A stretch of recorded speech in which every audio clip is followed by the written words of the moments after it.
আসসালামু আলাইকুম।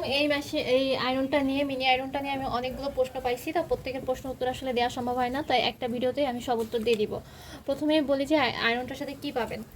প্রথমে একটা হচ্ছে ম্যানুয়াল, মানে একটা বইয়ের মতো একটা দেওয়া থাকবে, যেখানে অনেক কিছু কি বলে এটাকে ইনস্ট্রাকশন দেওয়া থাকবে।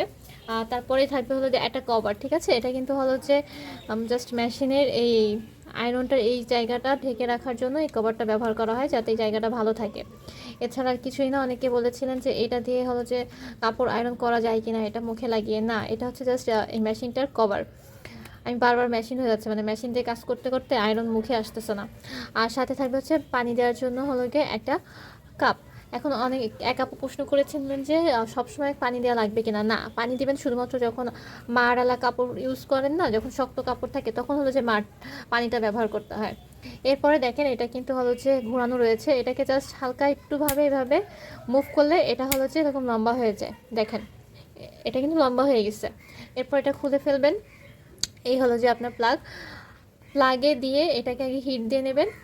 যখন এটা প্লাগে দিবেন তখন এখানে একটা লাইট জ্বলবে, ঠিক আছে।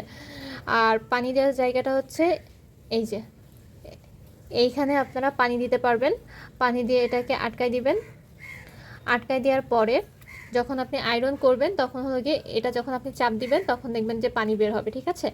যতক্ষণ না এর ভিতরে পানি দিবেন ততক্ষণ এটা হচ্ছে কাজ করবে না। যখন পানি দিবেন তারপরে এটা কাজ করবে। আমি আপনাদেরকে পানি দিয়ে দেখাচ্ছি। এটা কিন্তু যথেষ্ট হিট দিয়ে নিয়ে আসছি আমি।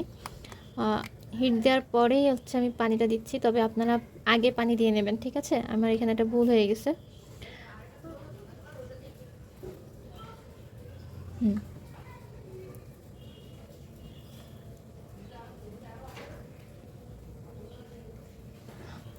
দেখেন।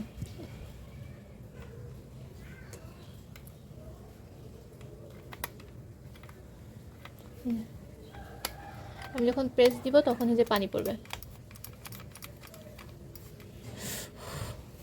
বাবা, অনেক গরম পানি, ঠিক আছে। অনেক গরম হয়ে গেছে এটা। যাই হোক, আমি এখন একটা জিনিস আয়রন করে দেখাচ্ছি আপনাদেরকে। একই সাথে দুইটা ভিডিও দেখেন। আমি এখানে হচ্ছে হিটারেজেবল পেন দিয়ে আঁকাইছিলাম। হ্যাঁ, আঁকায় আমি এটা আমাদের মেশিন দিয়ে সেলাই করেছি। দেখেন, দাগ সম্পূর্ণ ভ্যানিশ হয়ে গেছে। দেখেন, কোনো দাগ নেই, ঠিক আছে, কোনো দাগ নেই। আপনি আমি যদি আরেকটা দেখাই, এই হচ্ছে আমাদের হিট ইরেজেবল পেন। এখান থেকে দেখেন, এখানে ইচ্ছা মতো হলো কি আমি দাগালাম।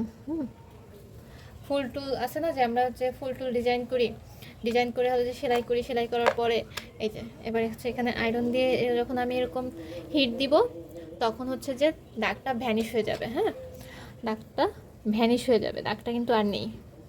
আর পানি দেওয়ার ক্ষেত্রে যে এই দেখেন কি সুন্দর, দেখতেই ভাল লাগতেছে। এই যে পানি পানি এসে গেছে। এবার আপনি এখানে যে আয়রন করতে পারবেন। আসলে পানি কিন্তু সব জায়গায় দেওয়ার প্রয়োজন পড়ে না, ঠিক আছে।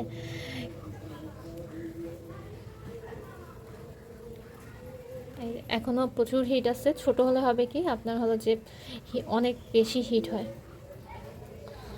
আর এই ধরনের সেলাই দেখতে হলে আমার পেজে চোখ রাখুন। এই ভিতরটা কিন্তু এমব্রয়ডারি করা, পাশ দিয়ে হচ্ছে ডিজাইন ওয়ার্ক করা। তো এই ডিজাইনটা কিভাবে করেছি সব কিছুই আমার পেজে দেওয়া আছে। তো আজকের মতো এই পর্যন্ত। আল্লাহ হাফেজ।